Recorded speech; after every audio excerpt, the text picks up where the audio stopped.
কার্যক্রম নিষিদ্ধ আওয়ামী লীগের কেন্দ্রীয় কার্যালয়ে আগুন। এদিকে মানবতা বিরোধী অপরাধে শেখ হাসিনার মামলার রায় ঘোষিত হবে 17 নভেম্বর।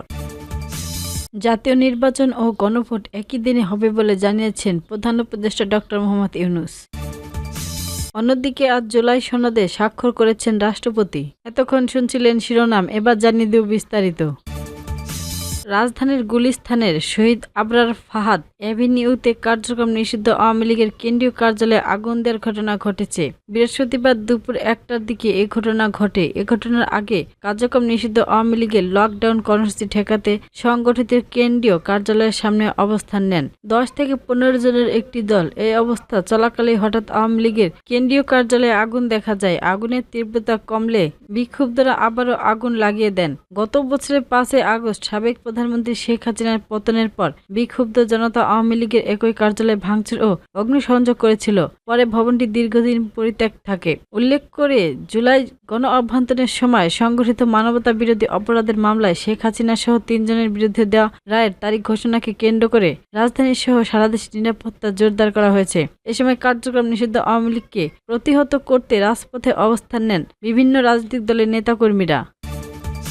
24 জুলাই আগস্টে ছাত্র জনতার অভ্যন্তরে সংগঠিত মানবতা বিরোধী অপরাধের মামলায় ক্ষমতাচ্যুত প্রধানমন্ত্রী শেখ হাসিনা, সাবেক স্বরাষ্ট্রমন্ত্রী আসাদুজ্জামান কামাল ও রাজসাক্ষী সাবেক আইনজীবী চৌধুরী আব্দুল আল মামুনের বিষয়ে আন্তর্জাতিক অপরাধ ট্রাইব্যুনালের রায় আগামী 17 নভেম্বর। বিচারপতি মোহাম্মদ গোলাম মর্তুজা মজুমদারের নেতৃত্বে 3 সদস্যের আন্তর্জাতিক অপরাধ ট্রাইব্যুনালে আজ রায় ঘোষণার একই দিনে ধার্য করেন। ট্রাইব্যুনালে অপর 2 সদস্য বিচারক ছিলেন মোহাম্মদ শফিউল আলম মোহাম্মদ ও মহিতুল হক ইমাম চৌধুরী।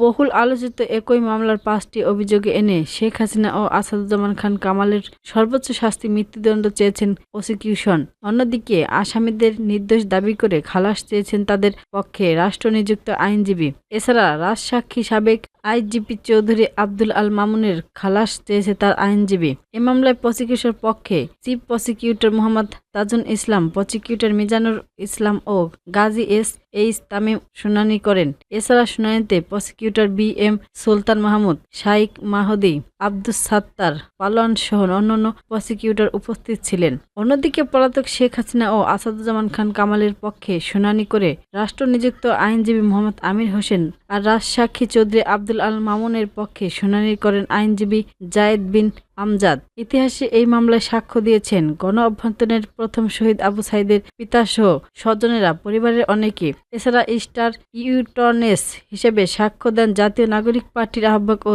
জুলাই আন্দোলনের নেতাকর্মীদের নাহিদ ইসলাম এবং দৈনিক আমার দেশ পত্রিকায় সম্পাদক মোহাম্মদ মাহমুদুর রহমান। সর্বোচ্চ 54 জন সাক্ষী এই মামলায় সাক্ষ্য দিয়েছেন। মানবতা বিরোধী অপরাধ ট্রাইব্যুনালে শেখ হাসিনা, আসাদুজ্জামান খান কামাল ও আব্দুল আল মামুনের বিরুদ্ধে গত 10 জুলাই অভিযোগ গঠন করে বিচার শুরুর আদেশ দেন আন্তর্জাতিক অপরাধ ট্রাইব্যুনাল। এ পর্যায়ে দোষ স্বীকার করে ঘটনার সত্যতা উদ্ঘাটনের রাজসাক্ষী হন সাবেক আইজিপি চৌধুরী আব্দুল আল মামুন। 2024 সালের জুলাই আগস্টে ছাত্র জনতার অভ্যন্তরীণ দমনে আওয়ামী লীগ সরকার তাদের দলীয় ক্যাডার ও সরকারের অনুগত প্রশংসাগ্রহ আইন শৃঙ্খলা রক্ষাকারী বাহিনীর একটি অংশ গণহত্যা ও মানবতা বিরোধী অপরাধ ট্রাইব্যুনাল করে বলে আন্তর্জাতিক অপরাধ ট্রাইব্যুনালে একের পর এক অভিযোগ জমা করে। এখন 2টি আন্তর্জাতিক অপরাধ ট্রাইব্যুনালে সেসব অভিযোগের বিচার চলছে।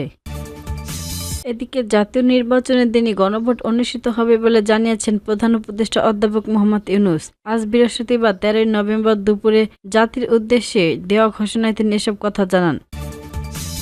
রাষ্ট্রপতি মোহাম্মদ শাহাবুদ্দিন জুলাই সনদ এ অনুমোদনে দিয়েছেন। আজ বৃহস্পতিবার তিনি এই গুরুত্বপূর্ণ সনদে স্বাক্ষর করেন। এর মধ্য দিয়ে জুলাই গণ অভ্যুত্থান পরবর্তী রাজনৈতিক প্রক্রিয়ার একটি নতুন ধাপ সম্পন্ন হলো। রাষ্ট্রপতির স্বাক্ষরের পর সনদটি এখন কার্যকর হওয়ার অপেক্ষায়। এদিকে দুপুরে 2:30টায় জাতির উদ্দেশ্যে ভাষণ দেবেন প্রধান উপদেষ্টা অধ্যাপক মোহাম্মদ ইউনূস। ধারণা করা হচ্ছে তার এই ভাষণে সাম্প্রতিক রাজনৈতিক পরিস্থিতি, জুলাই আন্দোলনের চেতনা এবং আগামীর জাতীয় পুনর্গঠনের রূপরেখা তুলে ধরা হবে।